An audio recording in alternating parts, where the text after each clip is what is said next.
if I have a software engineer and she's a female and she cares about her two daughters and about women empowerment. So say, hey, if you give up now, your daughters will look at that too. If you do Ah, something yes, right now, you have a story to exactly. tell your daughters about, and she cares about that a lot. Not everybody might Mm. care about it, but she does. So when I talk about that feeling about she's gonna, so it gives her a strength to continue moving forward versus giving up.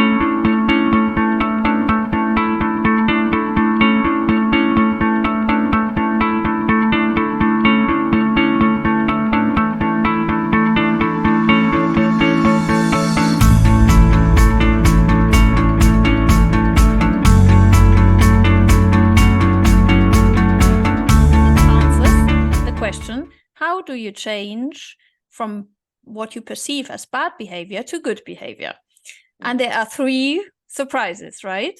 There is the mm, one surprise that it's not just willpower, that it's also your emotional side, and that there is something like the social context, what they call in the book as the path that we need to manage.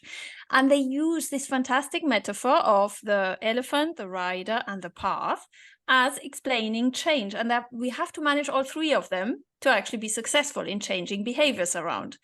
Now, what mm, I love about it is that they're so honest and straightforward about it doesn't just depend on our analytical mind. And that is the great, great, great insight. So you can be motivated, you have analyzed all your future plans to the, to the last detail, but still it doesn't work. And that's mm. the answer they give. Into the same discussion which Simon Sinek has been having in his Start With Why with the golden circle.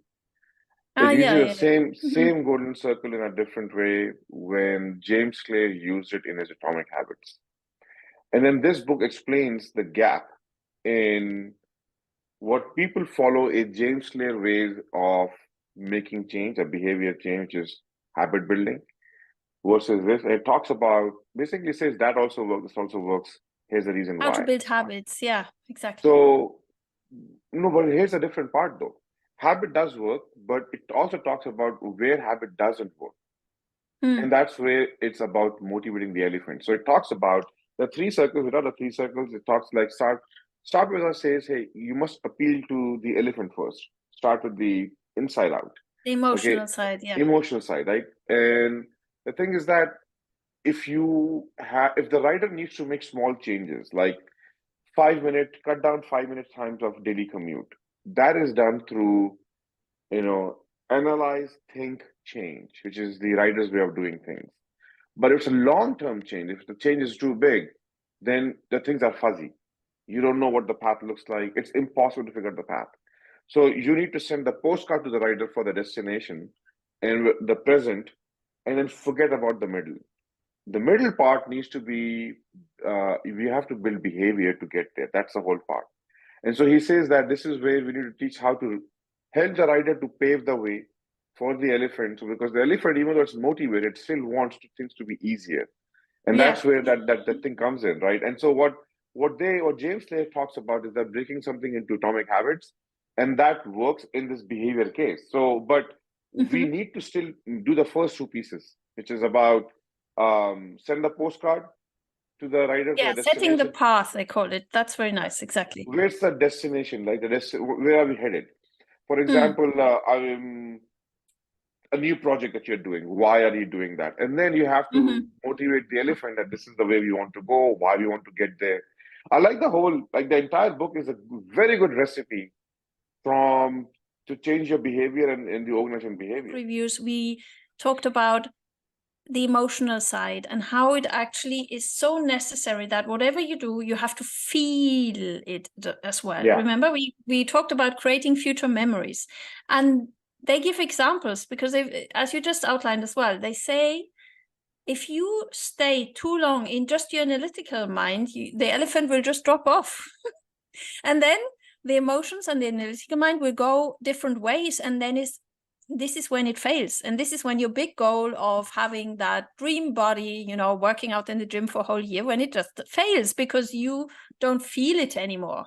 And we have expression in our everyday life vocabulary for that. We say, I don't feel it anymore, I don't want to continue. And then you stop. And then you have not built that.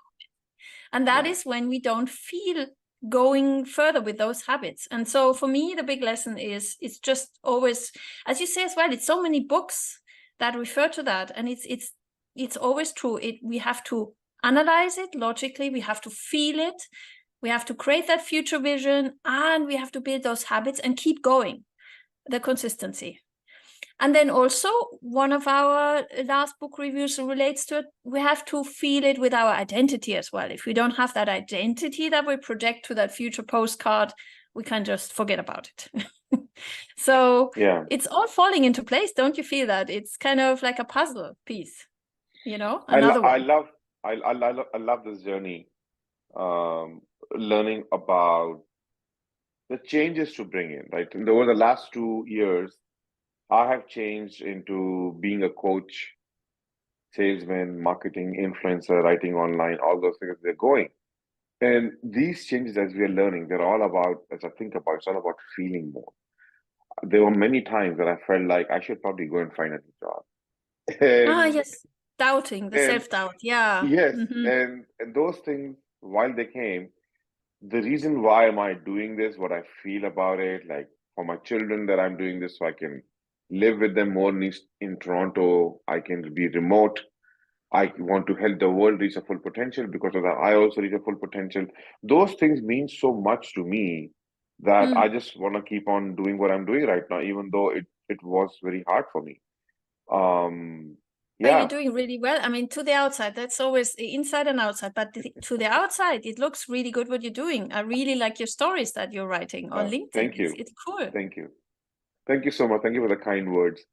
So there is that part going up. And what's happening is that my struggle has always been, I don't want to spend, if it's all about building a habit, right? I don't want to spend 21 days in building things atomically by because I have so much things to learn. And the chances of sticking, you try just the habit building part without the feeling part, it's there's a chance it won't work for you. It's also, I feel like, like he says, willpower doesn't work. Without that feeling part, you are using your willpower to push yourself to do it every day. And then we give up, like, hey, I don't want to do it. And it's also the factor that I know that I will give up if I am not feeling as to why am I really doing this. Yeah, Right? And what happens our with this life, one, exactly. it's also a check, are you doing it because you really care for it, or somebody else wants to do it and you're copying there, so you don't really feel it because it's theirs, and this is why we stop doing it. And I have the feeling what we're both experiencing at this stage of our life is, for myself, I have this strong feeling at the moment I'm tapping into the full power of self-awareness, because these books, for example, that we're reviewing, they make me now become aware of things I've been doing for a long time. As you just described, there's things that we keep on just copying or thinking, society expects me to do it. And so I become aware of that part of my life that I have been just doing because that's what people do, right? And then the other part of my life where I feel, no, stop, life is so short. And I just had that. I just come out of hospital. So life is really short. It can end tomorrow. So what do I want to do where I really feel it? And I don't want to regret or have regrets when I'm 80 and looking back, I should have. It could have been so easy, but I stayed on that path and it didn't really resonate with me. So these books that we're reviewing help really with that. It's like a checklist. Am I on the right path? It's really helpful for that. It is helpful for that. And I like the part you just talked about, the regret framework. As people say, Jeff Bezos uses regret framework, right? Surprisingly, all of us use that regret framework. It's a most common framework for us to use to think about, hey, I don't want to end up like that, for example. Yeah. It's a very good way of doing that part. Now, they also talk about in the chapter where they say, motivate the elephant. They talk about the fear of crisis. That's the one we like to feel more. I mean, there are other places I can do, but fear of losing something, fear of something, a crisis, that's creates the urgency for the elephant to act on it. So I was building up. So I have this method that I use called urgency in terms of creating urgency in us. Did I talk Mm-hmm. about it first with you? No. So we did this one, remember, a long time back about folding your arms, and we feel this Ah, dissonance that when one. Yes. Yes, yeah. I remember So that one. yeah. Yeah. So when we do this one, we start feeling this dissonance in us, right? It's Mm-hmm. an uncomfortable feeling.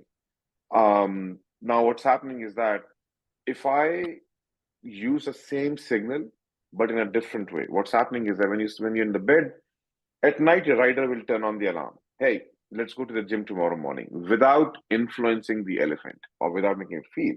So elephant is not on board. In the morning, alarm clock's going to go up, and this is the elephant, the one who brings Mm. the energy, is now going to turn the alarm off because Yeah. it's not feeling it, right? And that's what's going on. So one way for us to change this feeling is, first of all, feel as to why you're doing this, so you remember that part. Secondly, put a date onto it, like what you're feeling and what will happen if you don't do this, for example. And you Mm. put a date on this. Like, for example, I want to, I must go into, like Arnold had this challenge. I keep talking about Arnold. In 1975, he just won the Mr. Every video we Olympia. have Arnold. I know, right? I just love the guy. So he says that in 1975 he won Mr. Olympia, and he found his first movie. And this director Mm-hmm. said that if you want to be in this movie, you have to weigh less than 210 pounds. And What Arnold was was the first 240. movie of Arnold Schwarzenegger? I forgot the name. We can It find can't it be though. Taha. You must know the first movie of Arnold Schwarzenegger. I know, right? But that movie, I didn't like that movie, so I think I haven't watched it yet. Ah, Um, okay. but anyway, so this guy in 1975, it was again some well-established actress, so he really wanted to be part of that. And but the director said you can only weigh less, you have to weigh less than 210 pounds. Now Arnold was weighing 245 pounds, 35 pounds of extra muscle that he has. Now he has to burn it.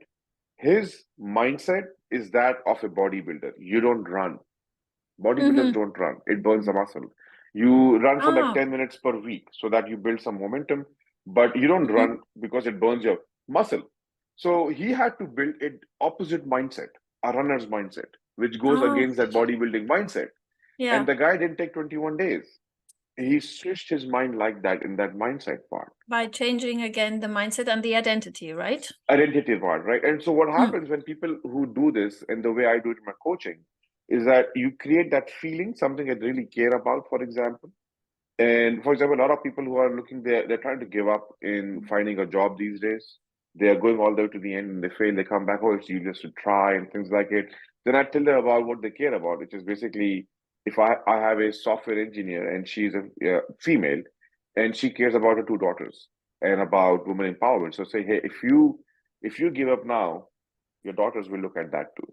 If you do Ah, something yes, right now, you have a story to exactly. tell your daughters about, and she cares about that a lot. Not everybody might Mm. care about it, but she does.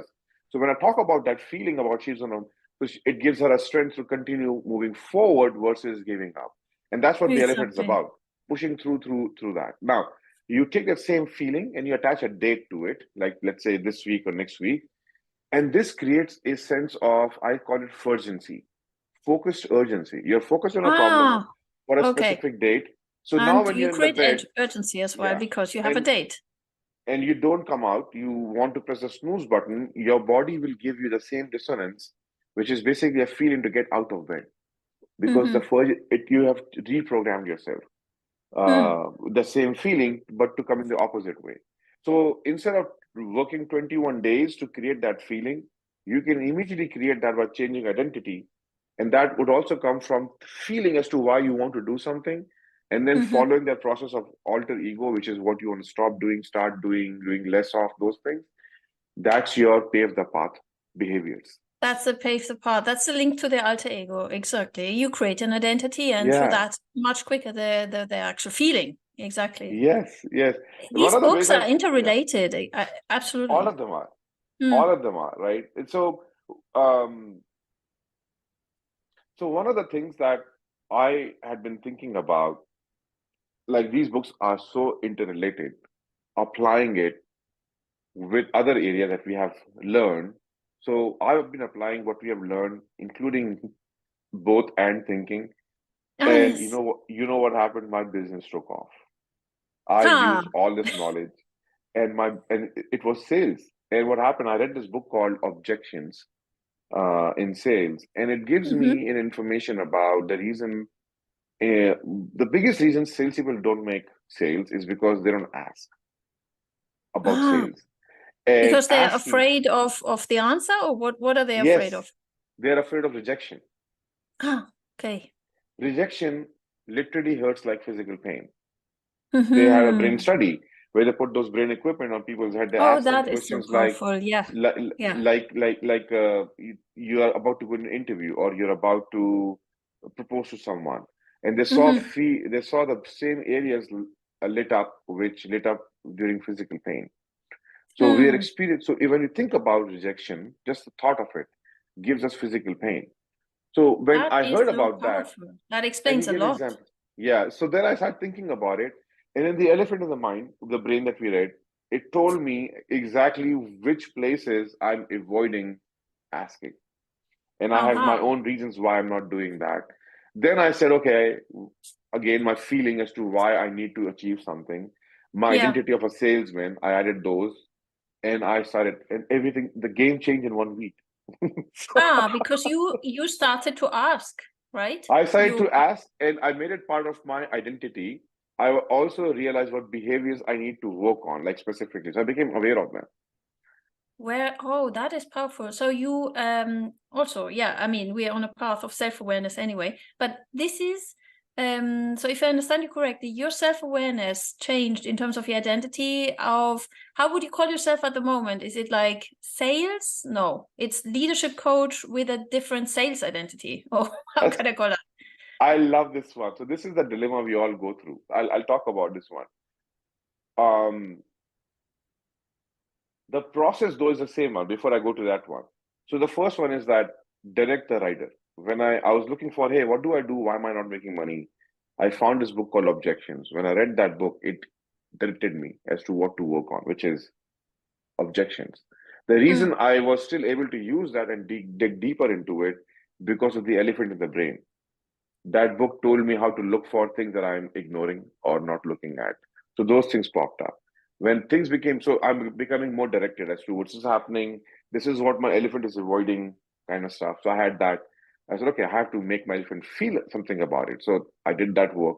Then pave the path, which is basically, okay, what behaviors I must change when I'm doing mhm, my thing. So I had to put processes. This is where James Clear comes in. He talks about to make behaviors work like this, you have to have processes. You have to have systems. That you don't rise to the level of your goals, you fall to the level of your systems. So I mm. had a system built in my my sales call. In part of my presentation, I added those pieces. So I'm forced to ask at different places, and it just starts working. Now, um, you asked the part about identity. Who am I now, coach or that? Mhm. So this is the same thing, right? What's happening is that it depends on the field of play. When I'm Ah, coaching, okay. I'm a coach. When I'm Mhm, selling it, I'm a salesman. Now, mm. it's hard not to be both at some time. So when people are hesitant to buy what I'm selling them, I stop being a salesman and start being a coach. Yeah.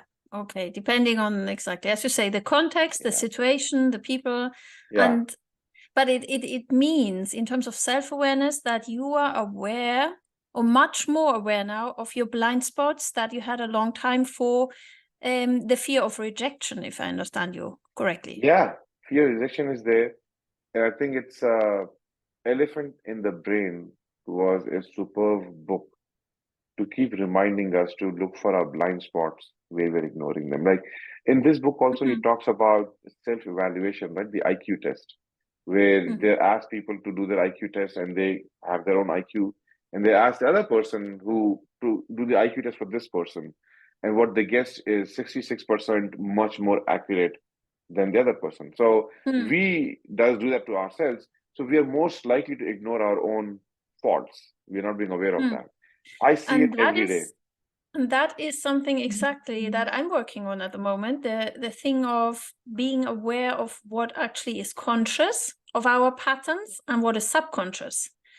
I'm learning a lot at the moment about how we think we are conscious, but we're not. There are so many, and also all these books say that there are so many patterns and habits that we have learned over the years that have become unconscious. And we think we are conscious, but we're not.